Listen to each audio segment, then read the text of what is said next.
أشهد أن لا إله إلا الله وحده لا شريك له وأشهد أن محمدا عبده ورسوله أما بعد فأعوذ بالله من الشيطان الرجيم بسم الله الرحمن الرحيم الحمد لله رب العالمين الرحمن الرحيم مالك يوم الدين إياك نعبد وإياك نستعين اهدنا الصراط المستقيم صراط الذين أنعمت عليهم غير المغضوب عليهم ولا الضالين. In der vergangenen Freitagsansprache ging es um Hazrat Abu Ubaidah radhiyallahu anhu und heute wird weiter über ihn berichtet werden. Bei der Schlacht von Jabuk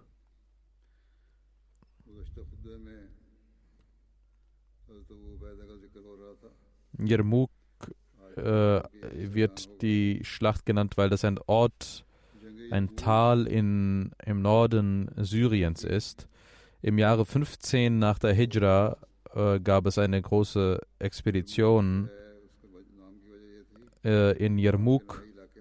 Die Römer waren unter der Führung von Bahan anwesend in einer Anzahl von 250.000, wobei die Muslime ein Heer von 30.000 Männer hatten, wovon 1.000 Gefährten des heiligen Propheten Muhammad sallallahu alaihi wasallam waren und ungefähr 100 Badri-Gefährten auch vorhanden waren. Es wurde beratschlagt und man beschloss, dass man von Hims einiges an Heer zurückbeordern sollte von Seiten der Muslime, und dort sagte man zu den Christen, dass wir temporär euch nicht beschützen können. Deswegen wird euch euer Jizya, eure Kriegssteuer, zurückgegeben, weil wir nicht euch beschützen werden können die nächste Zeit. Und die Bewohner von Hims, den Bewohnern von Hims wurde ihre Jizya zurückgezahlt. Das waren mehrere 100.000, die zurückgezahlt wurden. Als das zurückgezahlt wurde, waren die Christen sehr beeindruckt von der Gerechtigkeit der Muslime und weinten und gingen auf die Dächer ihrer Häuser und beteten und weinten und sagten: O du Barmherziger, O ihr barmherzigen Muslime, möge Gott euch zurückkehren lassen. Weil die Muslime sich aus Hims zurückzogen, wuchs das Selbstvertrauen der Römer und sie kamen nach Jarmuk, um gegen die Muslime zu kämpfen. Sie hatten aber auch Angst aufgrund der emotionalen Verbundenheit der Muslime mit ihrem Glauben und waren deswegen auch sehr beeindruckt. Der römische Heeresführer Bahan schickte einen Ritter und die Muslime waren dabei, das Maghrib-Gebet zu verrichten. Er sah, wie die Muslime im Gebet versunken waren vor ihrem Herrn in der Niederwerfung, sah sie an und war sehr beeindruckt von dieser Szene. Er stellte Hazrat Abu Ubaidah einige Fragen. Eine dieser Fragen war: Was denkt ihr über Jesus? Hazrat Abu Ubaidah rezitierte einige Verse des heiligen Koran und daraus rezitierte er den folgenden Vers: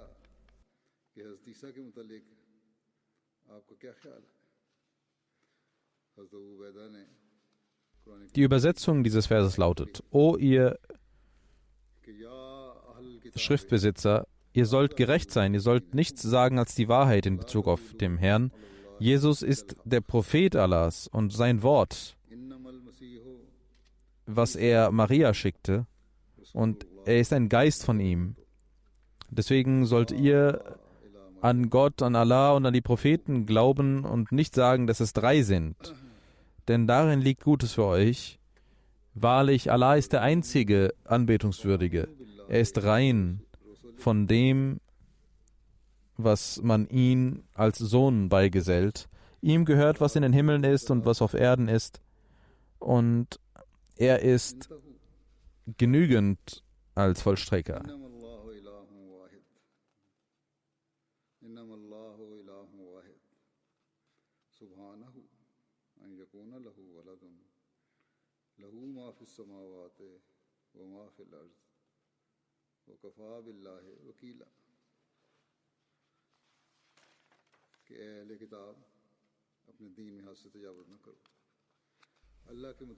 Danach rezitierte er einen weiteren Vers, in welchem es heißt, davon wird auch gleich die Übersetzung vorgetragen: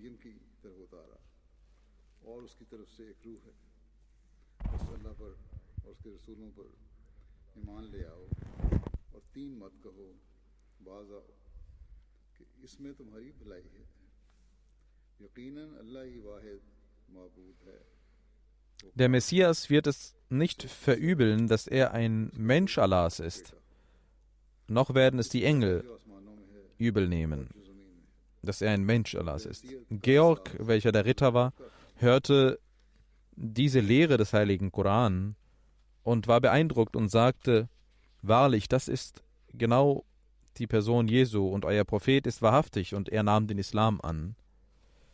Er war gekommen als Repräsentant der Christen, aber nahm den Islam an und wollte nicht zurückkehren. Aber Hazrat Abu Ubaidah sagte zu ihm: Die Römer werden denken, dass du den Vertrag gebrochen hast, deswegen sollst du zurückkehren und komm mit dem Abgesandten von uns zurück, der morgen gehen wird.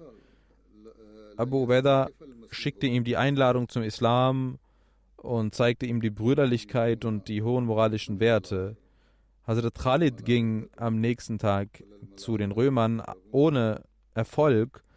Sie waren auf den Krieg vorbereitet und die muslimischen Frauen gaben den Verletzten Wasser und kümmerten sich um sie und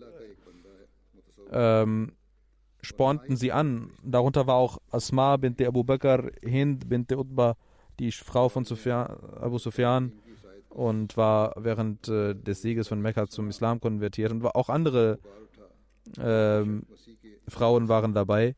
Abu Ubaidah rief zu den Frauen und sagte: O ihr Kämpferinnen, ihr sollt eure Zelte in den Händen nehmen, ihr sollt Steine in euren Schößen legen und sollt den Muslimen sagen, dass ihr heute einen Wettbewerb habt und ihr heute gewinnen müsst und nicht verlieren dürft.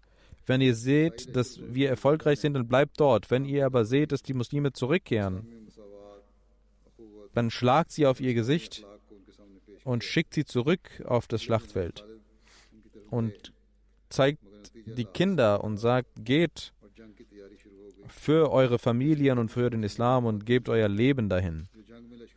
Und dann rief er zu den Männern, sprach die Männer an und sagte: O ihr Menschen Allahs, ihr sollt Allah helfen und voranschreiten, er wird euch helfen.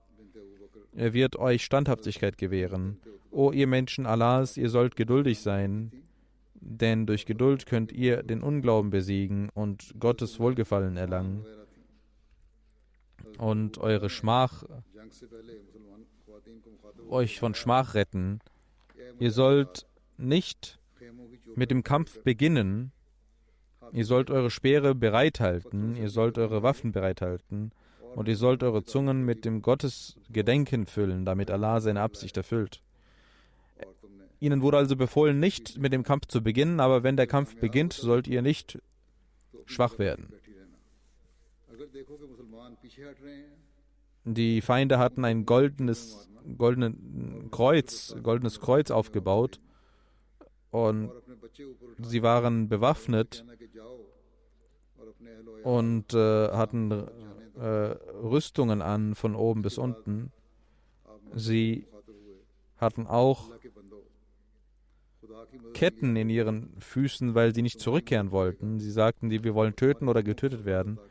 Die Priester lasen ihnen Zitate vor und weckten ihre Emotionen und sie kamen dahin geschritten, 250.000 Menschen. Und die Römer hatten erst die Oberhand und über die Muslime. Die Christen wussten, wer Gefährten sind, und sie schickten einige Bogenschützen, damit sie vor allem die Gefährten treffen sollen. Sie wussten, wenn die großen Menschen hier getötet werden würden, dann würde das restliche Militär vom Feld zurückgehen und ihre Moral würde brechen. Es wurden viele Gefährten dabei umgebracht und viele verloren ihr Augenlicht. Als man dies sah, sagte Ikrama, der Sohn von Abu Jahl, der zu einem Muslim geworden war bei dem Sieg von Mekka, er hat am Tag des Sieges von Mekka zum heiligen Propheten gesagt, beten Sie, dass Allah mir die Kraft gibt, Reue zu zeigen und zu sühnen, was ich vorher gemacht habe.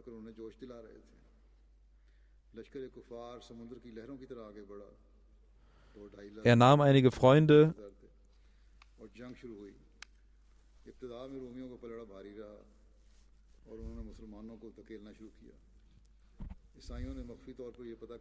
und ging zu Hazrat Abu Ubaidah mit einigen Freunden und sagte, die Gefährten haben große Dienste erwiesen. Jetzt sind wir dran, die später gekommen sind. Geben Sie uns die Möglichkeit, den Lohn zu bekommen. Wir werden in der Mitte des Heeres, die Mitte des Heeres angreifen und die Generäle töten. Hazrat Abu Ubaidah sagte, das ist sehr gefährlich. So werden alle Jugendlichen umgebracht von euch. Und Ikrama sagte, das ist richtig, aber wir haben keine andere Wahl. Möchten Sie etwa, dass wir Jugendliche übrig bleiben und die Gefährten sterben? Wenn wir nun zum Muslime geworden sind, das waren die Emotionen dieser Menschen. Sie hatten einen Drang danach, für Gott zu sterben. Ikrama sagte immer wieder, dass er mit 400 Rittern, mit 400 Soldaten gehen will. Und als er immer wieder dies sagte, erlaubte ihm Abu Ubaidah. Und er griff das Zentrum des Heeres der Christen an und besiegte sie. Aber die meisten von ihnen starben den Märtyrertod. Und die Muslime konnten die Römer zurückdrängen zu den Graben. Sie hatten Ketten an, konnten nicht rennen und fielen in dem Graben und viele Menschen fielen dort hinein. 80.000 Ungläubige ertranken in dem Fluss. 100.000 Römer wurden von den Muslimen getötet, 100.000 wurden getötet und einige Muslime starben auch den Märtyrertod. Das war die Schlacht von Yarmouk. Hazrat Muslim Maud anhu schreibt darüber, als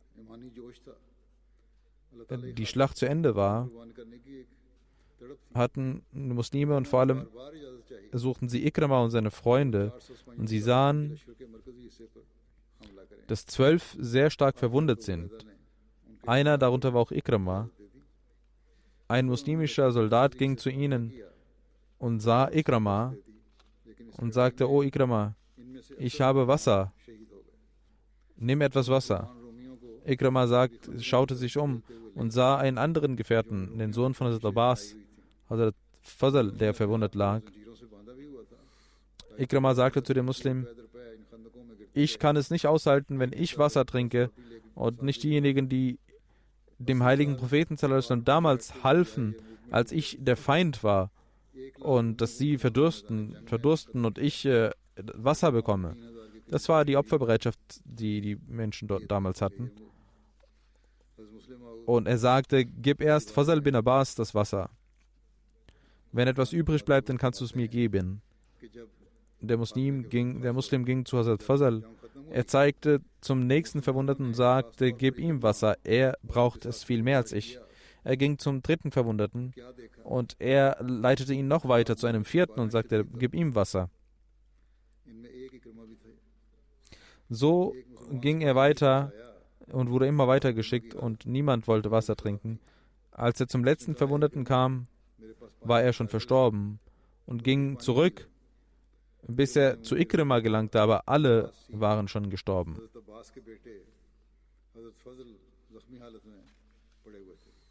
Die Menschen von Syrien glaubten an verschiedene Religionen. Es gab verschiedene Sprachen, die sie sprachen. Sie hatten verschiedene Völker, denen sie angehörten. Also Abu Ubaidah bin Jarrah regierte mit Gerechtigkeit dort und ließ Frieden einziehen. Es gab Glaubensfreiheit und einen islamischen Geist, nämlich, dass ihr alle die Kinder von Adam seid und alle Brüder seid. Und es gibt keinen Unterschied zwischen euch als Mensch. Es wird dem Islam manchmal vorgeworfen, dass die Muslime zwangsbekehrten an die anderen, aber sie bekamen die Glaubensfreiheit und konnten ihre Stämme, ihren Glauben und alles in Frieden weiterleben. Durch die Mühe von Abu Ubaidah konnten die Bewohner von Syrien und die Christen den Islam annehmen, durch das Tabligh, nicht durch Macht und Zwangsbekehrung. Sie nahmen den Islam aufgrund ihres Vorbilds an. Auch Römer und Christen waren von den moralischen Werten der Muslime beeindruckt und nahmen den Islam an. Einige Tage vor der Schlacht von Yarmouk war Hazrat Abu Bakr anhu verstorben und Hazrat Umar anhu wurde zum Kalifen gewählt. Hazrat Umar gab die Führung über Syrien und über das Heer Hazrat Abu Ubaidah. Als Hazrat Abu Ubaidah diesen Brief erhielt, war der Krieg bereits im Gange und Hazrat Abu Ubaidah ließ Hazrat Khalid bin Walid kämpfen. Und Khalid bin Walid fragte ihn später, warum haben Sie das versteckt? Hazrat Abu Ubaidah sagte, weil wir gegen den Feind kämpften und ich nicht wollte, dass Sie den Mut verlieren. Und als Syrien besiegt wurde, ließ Abu Ubaidah Khalid bin Walid bei sich bleiben. Und als Khalid bin Walid gehen wollte, sagte er, ihr solltet glücklich sein, dass der Amin dieses Volkes, also Abu Ubaidah, euer Hüter ist und euer Anführer ist. Und Abu Ubaidah sagte, ich habe den heiligen Propheten sagen hören, dass Khalid bin Walid ein Schwert ist von den Schwertern Gottes. Das war die Liebe und der Respekt gegenseitig und damit verabschiedeten sie sich. Das ist die Gottesfurcht der Gläubigen, die nicht nach Ruhm trachten, nach Preise trachten, nach Ämtern trachten. Sie haben ein Ziel vor Augen, nämlich das Wohlgefallen Allahs zu erhalten und das Königreich Gottes auf Erden zu schaffen.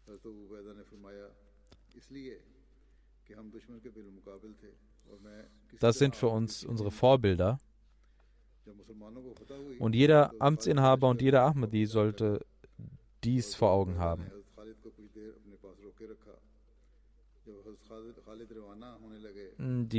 Das Ereignis der Eroberung von Jerusalem hat auch mit Hazrat Abu Ubaidah zu tun.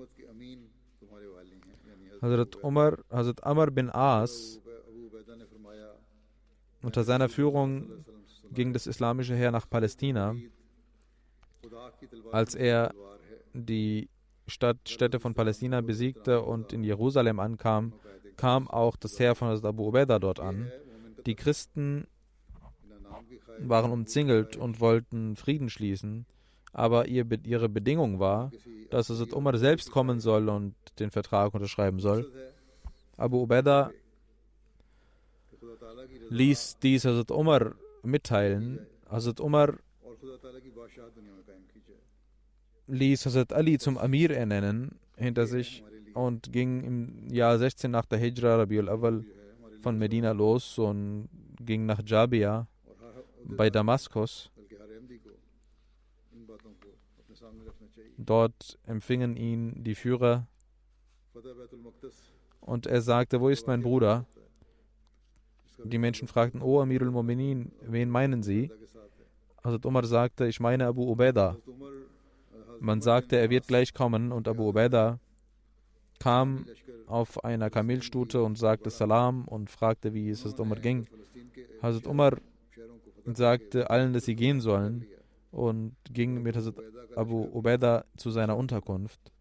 Als er ankam, sah er, dass dort nur ein Schwert, ein Topf und ein Schild, Schutzschild liegt. Er sagte Abu Ubaidah, hast du nichts bei dir? Du hättest doch etwas zu Hause haben sollen. Hazrat Abu Ubaidah sagte, O Amirul Mu'minin, das würde uns zu Luxus verleiten, wenn wir hier noch mehr Dinge haben würden. Das kann ich natürlich machen, aber ich würde dann nur den Luxus bevorzugen, deswegen möchte ich das nicht. Es geschah auch ein sehr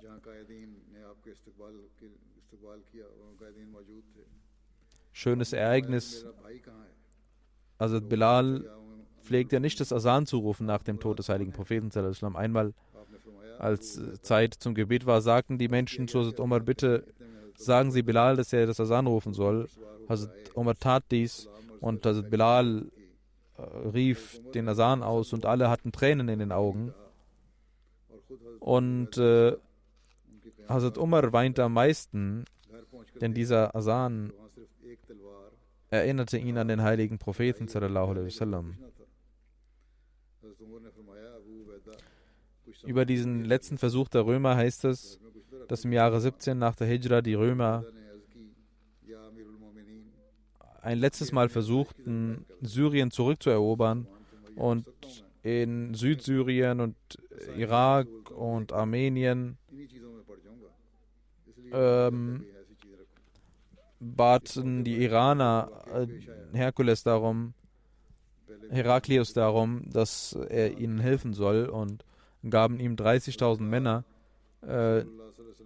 Und der Teil von Al-Jazira war zu einem Großteil in den Händen von Saad bin Abi Waqqas, aber ein Teil war auch noch nicht in den Händen der Muslime. Und der Kaiser von Rom hatte noch Macht darüber. Und er ließ ein großes Heer dort einlaufen und über das Meer und griff an. Und andere Truppen nahmen Hims und es fand eine Rebellion in Syrien statt. Hazrat Umar schickte Saad bin Abi Waqqas Heer zur Hilfe und dieser kam mit seinem Heer von Kufa. Trotzdem gab es einen großen Unterschied zwischen dem Heer der Muslime und dem Gegenheer.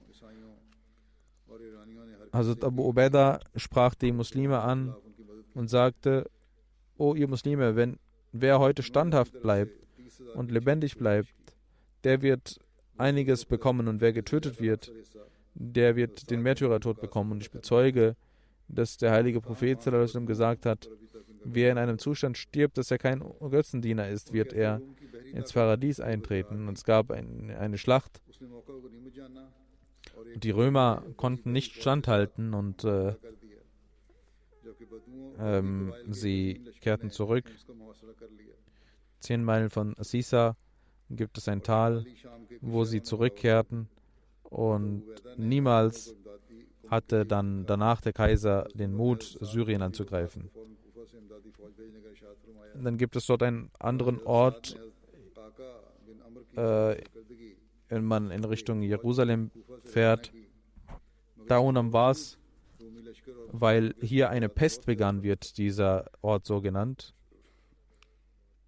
Und es gab viele Menschen, die daran starben. In Bukhari wird davon überliefert. Hazrat Abdullah bin Abbas sagt, als Hazrat Umar in Sarch zwischen Syrien und Hijaz 13 Tage von Medina entfernt,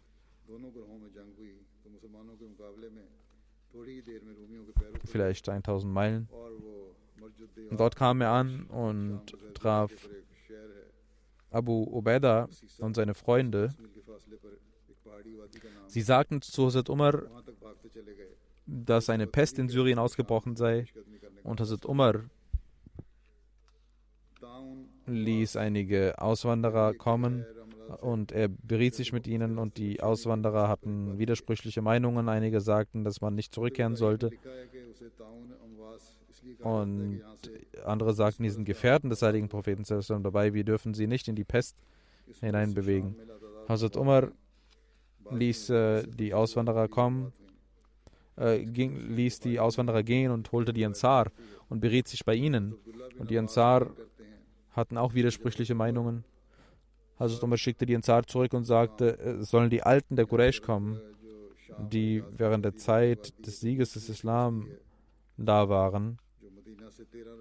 Sie alle waren einer Meinung und sagten, gehen Sie zurück und gehen Sie nicht in den Ort der Pest. Und Hazrat Umar tat genau dies. Hazrat Abu Ubaidah fragte, kann man denn dem Schicksal Gottes entrinnen? Und Hazrat Umar sagte zu Hazrat Abu Ubaidah, oh Abu Ubaidah, hätte doch jemand anderer dies gesagt und nicht du. Sicherlich gehen wir von dem Schicksal Allahs in eine andere Richtung, wo auch das Schicksal Allahs herrscht. Wenn wir von einem Schicksal weggehen, dann gehen wir zu einem anderen Schicksal Gottes hin. Wenn du Kamele hättest und in ein Tal gehen würdest, das zwei Orte hätte, ein grün und ein trocken, würdest du nicht zum Grünen gehen mit deinen Kamelen? Und das wäre auch gemäß dem Schicksal Gottes. Und wenn du ins Trockene gehst, wäre es auch ein Schicksal Allahs. Und der Überlieferer sagt, dass Abdurrahman bin Auf auch ankam, der vorher nicht wegen seiner Beschäftigung nicht da war. Er sagte, ich habe Wissen über dieses Problem, ich habe den heiligen Propheten sagen hören, sagte Abdurrahman bin Auf. Der heilige Prophet hat gesagt, wenn ihr hört, dass irgendwo eine Epidemie ausgebrochen ist, dann geht da nicht hin. Und wenn eine Krankheit irgendwo ausbricht, wo ihr wohnt, dann sollt ihr nicht fliehen, sondern in Quarantäne bleiben. Und Hazrat Umar dankte Allah und ging zurück. Über diese Pest sagt Hazrat Muslim als Hazrat Umar nach Syrien ging und dort die Pest ausbrach, mit dem Namen Taun am Was, und da kam Abu Ubaidah, um ihn zu empfangen, und die Gefährten hatten auch diesen Rat, dass hier die Pest ausgebrochen sei und er zurückkehren soll, und Hazrat Umar nahm ihren Rat an und entschied, zurückzugehen, woraufhin Abu Ubaidah, als er dies hörte, sagte, ob man denn von dem Schicksal Allahs zurückrennen wolle. Und Hazrat Umar antwortete, wir fliehen vor einem Schicksal und gehen zu einem anderen Schicksal Gottes. Das heißt, es ist eine Entscheidung Gottes, eine besondere, und es gibt eine allgemeine Entscheidung Gottes. Beides ist seine Entscheidung, nicht von jemand anderem. Ich renne also nicht von seiner Entscheidung weg, sondern gehe zu einer anderen Entscheidung Gottes. In den Geschichtsbüchern heißt es, dass Hazrat Umar, als er von der Pest erfuhr und er sich beriet, sagte er, dass was die Menschen zu tun pflegen, wenn in Syrien die Pest ausbricht, und die Menschen sagten, wenn die Pest ausbricht, gehen die Menschen, verbreiten sich die Menschen überall hin und die Pest geht zu Ende, statt in der Stadt zu bleiben. Und er antwortete, Allah hat ein Prinzip erschaffen, ein allgemeines Prinzip. Wer wegrennt und irgendwo anders hingeht, und nicht in die Stadt geht, der kann sich retten, und das ist ein Gesetz Gottes, und ich handle gemäß dem Gesetz Gottes. Also gehe ich zu einem anderen Schicksal Gottes. Es gibt besondere Gesetze Gottes, zu denen ich hingehe, oder allgemeine Gesetze, zu denen ich hingehe. Ich renne also nicht weg, sondern ich renne von einem Gesetz zum anderen.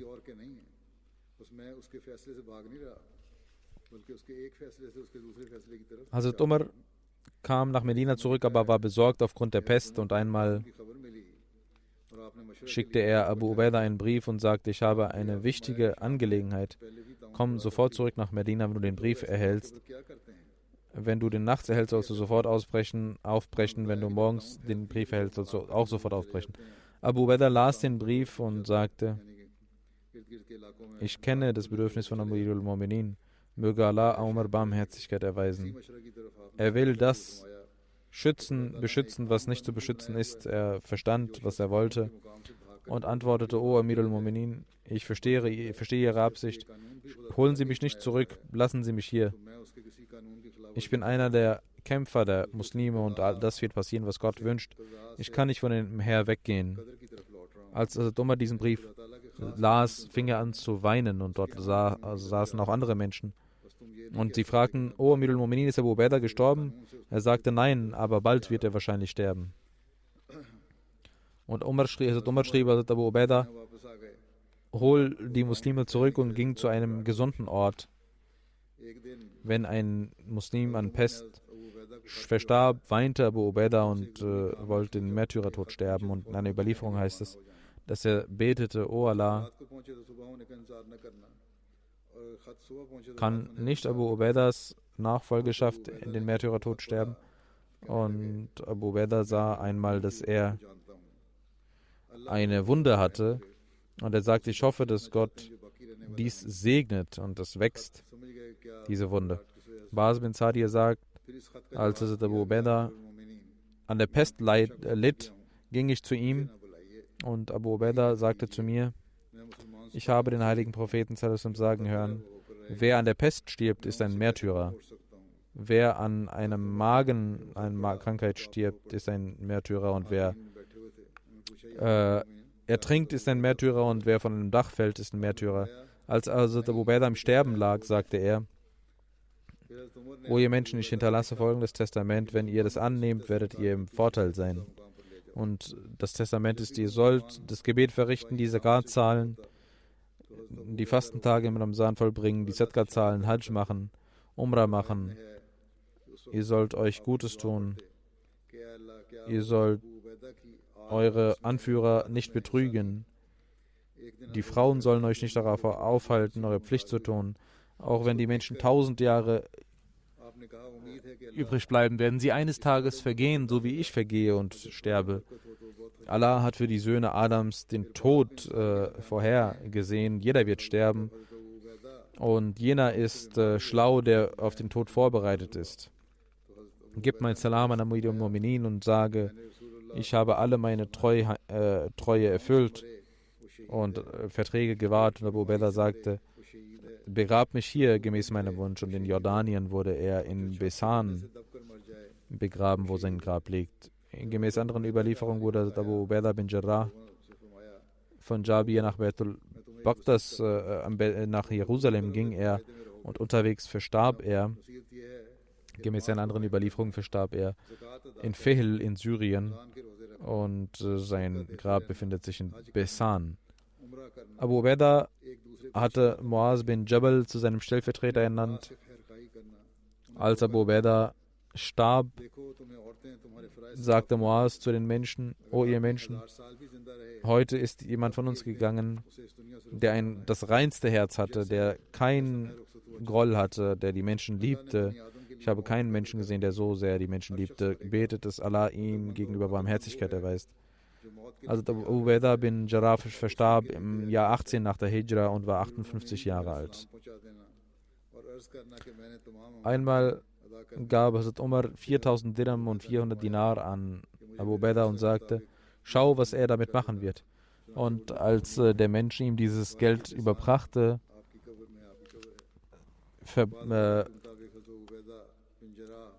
teilte Abu Ubaidah all das Geld den Menschen aus. Und der Botschafter, der mit dem Geld gekommen war, ging zurück zu Hazrat Umar und erzählte ihm, und Hazrat Umar betete für ihn und sagte: Alhamdulillah. Abu Ubaidah sagte einmal: Wünsche etwas. Und der Mensch wünschte: Ich will, dass ich so viel Gold bekomme, dass ich alles Gott geben kann und Sadqa zahlen kann. Und ein anderer sagte: Mein Haus möge mit Diamanten gefüllt sein und ich möchte das Gott geben. Und es war Hazrat Umar, der darum bat. Und dann sagte er nochmal: Wünscht noch etwas. Und die Leute sagten: Amirul Mu'minin, wir verstehen nicht, was Sie meinen. Dann sagte Hazrat Umar: Ich wünsche, dass dieses Haus Abu Ubaidah bin Jarrah und Muaz bin Jabal und Saleh und Huzaifa bin Yaman voll mit solchen Menschen sein soll. Nicht mit Diamanten, sondern mit solchen Menschen voll sein soll.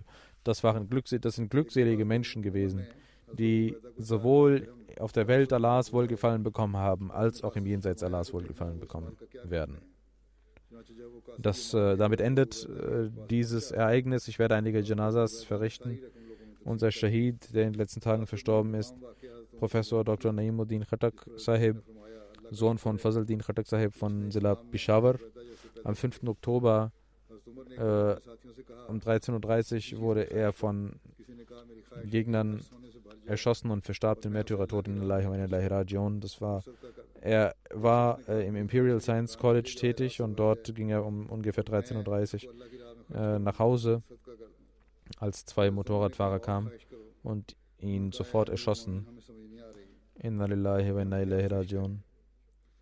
Er war 56 Jahre alt. Seit 25 Jahren lehrte er dort.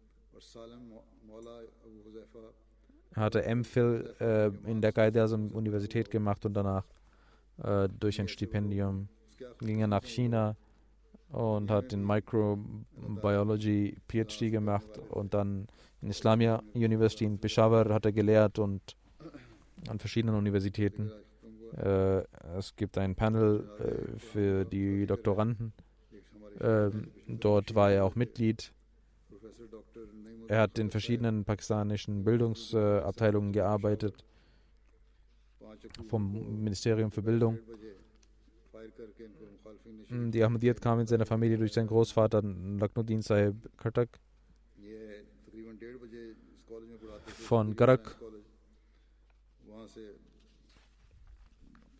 Bibi Nurdennama war seine Großmutter.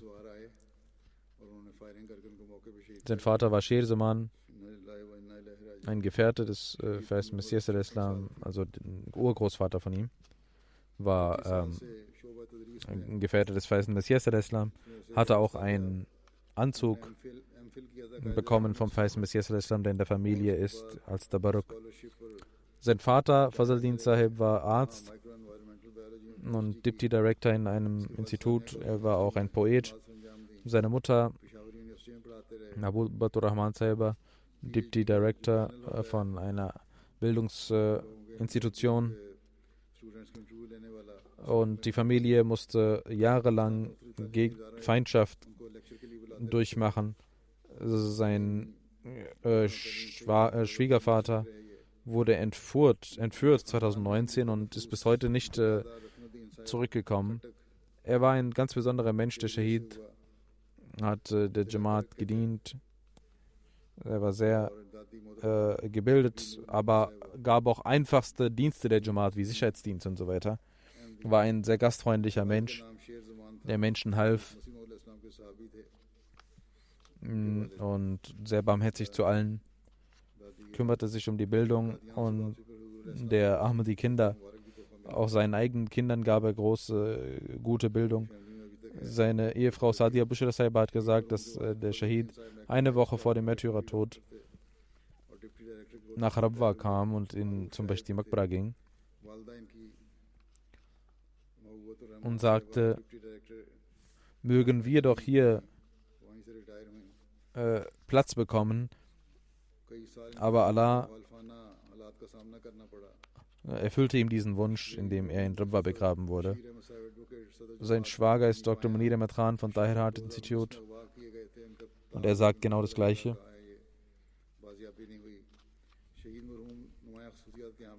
Dass der Shahid zu ihm gesagt hatte,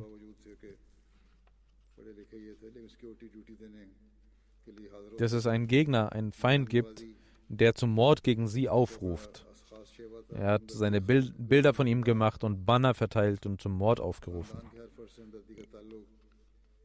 Gegen ihn und gegen seine Kinder. Und er sagt, er kam eine Woche vor seinem Tod zu mir und ich sagte, essen Sie mit mir? Er sagte, nein, ich gehe zum Langarkhana. Denn das Langar des Feisten Messias Islam hat eine ganz besondere Segnung. Und ich werde später gucken. Er hat eine Frau, Sadia Nasim Sahiba, 3 Töchter und 2 Söhne hinterlassen. Eine Tochter ist verheiratet. An die anderen Frauen, die anderen Töchter sind noch Studentinnen. Er hat einen Sohn, der Ingenieur ist, und einen Sohn studiert. Kalim Ahmed Khattak und Nuruddin Khattak. Kalimuddin ist Ingenieur. Ein weiterer Verwandter.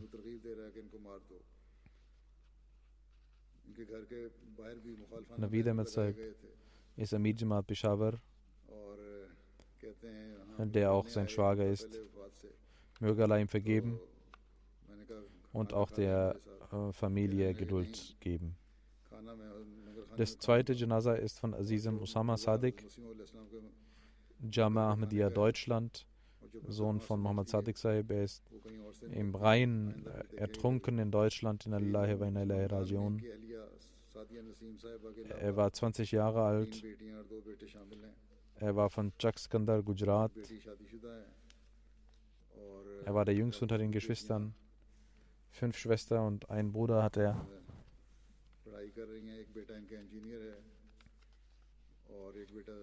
In seiner Familie kam die Ahmadiyya durch seinen Großvater zur Zeit von Hazrat Muslim anhu. Und sein Großvater mit 2 Brüdern wurde Ahmadi. Seine Familie blieb Ahmadi, sein Großvater blieb Ahmadi, andere Brüder entfernten sich. Sein Großvater mütterlicherseits war auch ein Ahmadi, der ein Gefährte des Feisten Messias al-Islam war. Im Jahre 1903 nahm er die Ahmadiyyat an der Hand des Feisten Messias al-Islam in Jhelum. Chak Skandar waren die Zustände gegen die Jamaat sehr schlecht, und auch die Eltern des Verstorbenen mussten fliehen. Seine Mutter wurde geschlagen. Gegen seinen Vater gab es ein 7-jähriges falscher Prozess, der gegen ihn geführt wurde. Dann kam die Familie nach Deutschland. Er ist in Pakistan geboren und hier kam er nach Deutschland. Dann ging er in die Jamia und hatte das 3. Jahr abgeschlossen.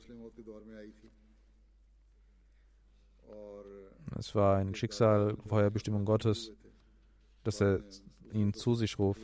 Sein Vater sagt, er war ein sehr lobenswertes Kind. Er hat im kurzen Alter sehr viel Arbeit geleistet. Er hat viel gelernt. Aufgrund des Coronavirus hat er 6 Monate zu Hause verbracht. Neben dem Namaz bei Jamaat hat er immer gefastet. Im Ramazan alle Fastentage vollendet, und auch in Namaz Tarawih hat er bei Jamaat verrichtet und geleitet. Er war der Imam des Namaz und er war dabei, sich auf die Jamia vorzubereiten, als das passierte. Seine Mutter sagt, dass er ein sehr gutes Kind war, mit vielen schönen Eigenschaften, verantwortungsbewusst. Er war ein einfacher Mensch, redete wenig, gehorchte den Eltern, aber immer standhaft. Ein seriöser, aber sehr bedachtsamer Mensch, konnte viele Sprachen, Arabisch, Persisch, Deutsch hat er gelernt. National Secretary Tabligh Farid Saib sagt, dass Usama sehr viele Eigenschaften hatte, auch im Tabligh sehr aktiv war und nach Ostdeutschland ging, um Flyer zu verteilen. Und wann immer man ihn fragte, hat er immer daran teilgenommen. Suhaib Nasir von Jamia Deutschland Murabi sagt, dass er 4 Jahre jünger war als ich, aber er war ein Vorbild für mich. Er kam immer in der ersten Reihe und betete dort, verrichtete die Nawafil und machte das Zikr Ilahi und ging als Erster in die Moschee und ging als Letzter raus. Auch beim Jumma war er als erstes da. Er war ein sehr seriöser Mensch. Möge Allah ihm vergeben, seine Ränge erhöhen und seinen Eltern auch und seinen Geschwistern Geduld geben. Das nächste Janaza ist von Salim Ahmed Malik Sahib. von Shobat Talim hier. Er war in der Bildungsabteilung in der Regierung und dann in der Jamia Ahmadiyya war er Lehrer. Er ist im Alter von 87 Jahren am 24. September verstorben. Inna lillahi wa inna ilaihi rajiun. Sein Großvater war Malik Nuruddin Sahib und Vater Malik Aziz Ahmad Sahib waren Gefährten des Feisten Messias al-Islam.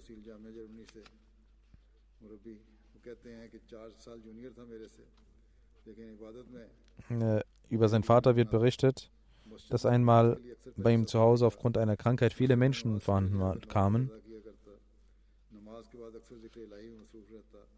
und viele Menschen verstarben wegen einer Krankheit. Und seine Mutter sagte, Hazrat Hakim Maulvi Nuruddin Sahib, wie es dem Sohn geht, und sagte, dass das Kind nicht überleben wird, nur dieses Dua ihn retten kann. Hazrat Khalif Masih Awwal ging zum verheißenen Messias al-Islam, es geht um seinen Vater, und bat um Gebet. Der verheißene Messias al-Islam war in den Treppen der Masjid al-Aqsa. Dort bat man ihn darum. Der verheißene Messias al-Islam sagt, okay, ich gehe raus und schaue mich nach dem Kind um. Der verheißene Messias al-Islam ging zu ihnen nach Hause und legte seine Hand auf die Stirn des Kindes und sagte, das Kind wird überleben und wird gesund sein. Aufgrund der Gebete des verheißenen Messias al-Islam wurde das Kind gesund. Und der Vater, also das Kind damals, erlangte ein Alter von 70 Jahren. Salim Saab, sein Sohn, ging nach Sialkot, lernte dort im College, ging nach Karachi,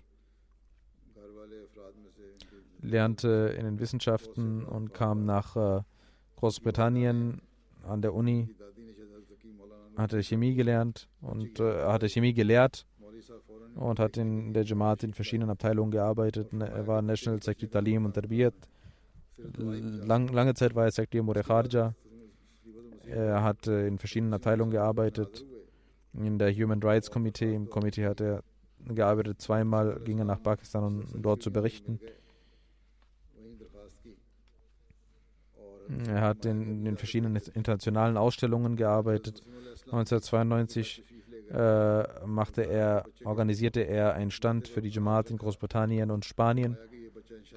In 1997 gab es ein Komitee für die Jamia Ahmadiyya. Das Komitee wurde von Hazrat Misirabi gegründet. Salim Malik Sahib war auch Teil dieses Komitees für das Jamia UK und nahm auch an verschiedenen weiteren Komitees für die Jamia teil. Zu Beginn der Jamia Ahmadiyya Großbritannien war er Chief Administrator.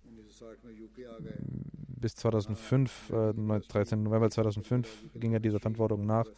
Er lehrte Englisch und Geschichte bis zu seinem Tode. Als Islamabad gekauft wurde, hat Hazrat Khalif Sirabi angewiesen, dass er dort eine Bibliothek errichten soll, was er tat. Er war ein sehr gottesfürchtiger Mensch, der liebevoll mit den Menschen umging,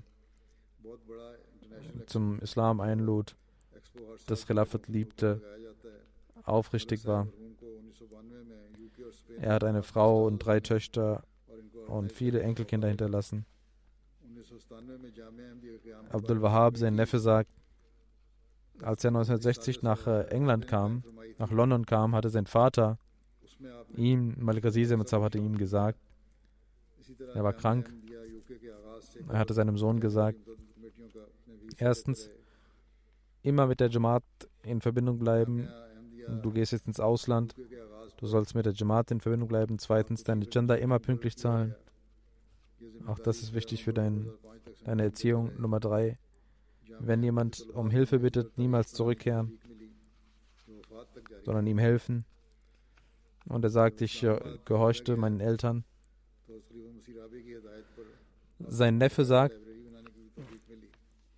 dass einmal jemand um Hilfe bat oder dass jemand in finanzieller Not war und er sein eigenes Haus verkauft, um ihm zu helfen, und Allah gab ihm ein neues Haus. Er war ein Wissensmensch und ich habe ihn auch getroffen und ich wusste aber nicht, ich kannte ihn nicht so gut. Ich dachte, das ist ein ganz normaler Ahmadi und vielleicht kann er einfach nur gut Englisch, aber später erfuhr ich, dass er wirklich ein sehr aufrichtiger Mensch war und immer für den Dienst an der Jamaat, um den Dienst der Jamaat bemüht war und hatte eine sehr enge Bindung mit dem Khilafat. Er war wie eine Enzyklopädie. Vor allem in der Geschichte war er sehr belesen. Literatur, englische Literatur, Urdu-Literatur lag ihm sehr, aber zeigte sein Wissen nicht öffentlich. Er inspirierte andere zu lernen, hatte auch in der politischen Community in Pakistan viele Kontakte. Er war Sekretär Amur Khaja und mein erster Besuch im Parlamentshaus war auch, da hat er auch eine große Rolle gespielt. Marwan Sahib Murabi Silsila von Argentinien sagt,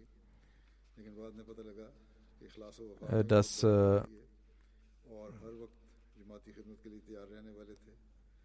man ihn sehr respektierte und auch nachdem er von der Jamia weg war, hatten wir alle einen sehr guten Kontakt zu ihm und er sagt, als ich in Argentinien war er sehr glücklich, dass ich ein Pionier bin und er motivierte mich zu arbeiten und er sagte, dass ich die Sprache gut lernen soll und dass ich auch in den Zeitungen schreiben kann. Er war ein sehr Wissensmensch und lud auch Studenten zu sich nach Hause ein und zu seiner privaten Bibliothek und viele Schüler haben mir geschrieben.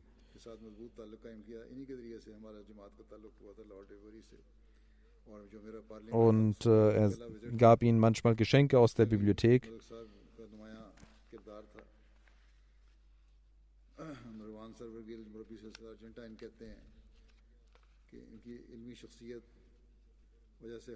Und er sagte, dass die Jamia Ahmadiyya eine Institution ist, die dem Kalifen der Zeit besonders am Herzen liegt und deswegen man sich darum kümmern muss. Und er wies ihn an, die Sprache so gut zu lernen, dass er in Spanisch Artikel schreiben kann. Und er sagte, schreib mir auch regelmäßig. Und er kontaktierte mich manchmal selbst. Möge Allah ihm Barmherzigkeit und Vergebung erweisen, seine Ränge erhöhen und seiner Familie, seinen Kindern die Kraft geben, genauso treu dem Khilafat und der Jamaat zu dienen. Nach dem Gebet werde ich die Janaza Raib verrichten.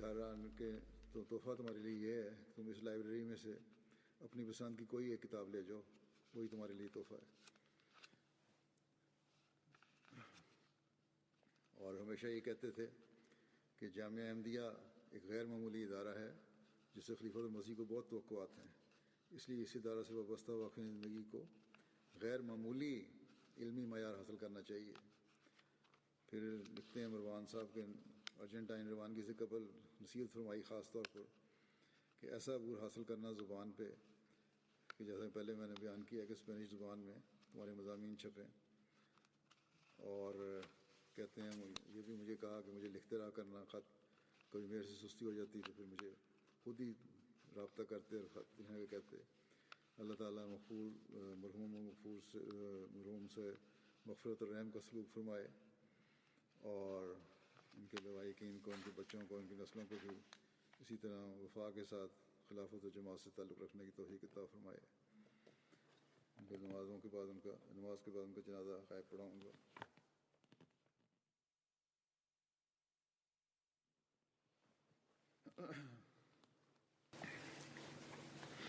الحمد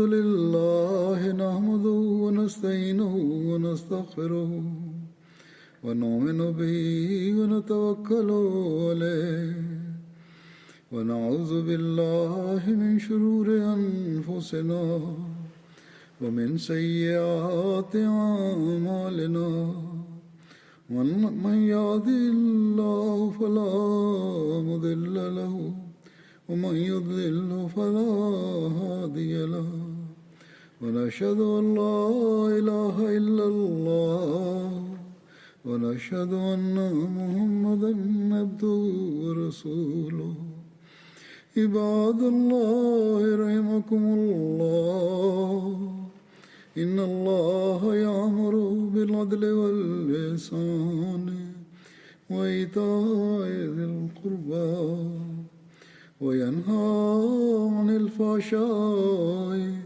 والمنكر والبغي يعظكم لعلكم تذكرون اذكروا الله يذكركم وادعوه يستجب لكم ولذكر الله أكبر.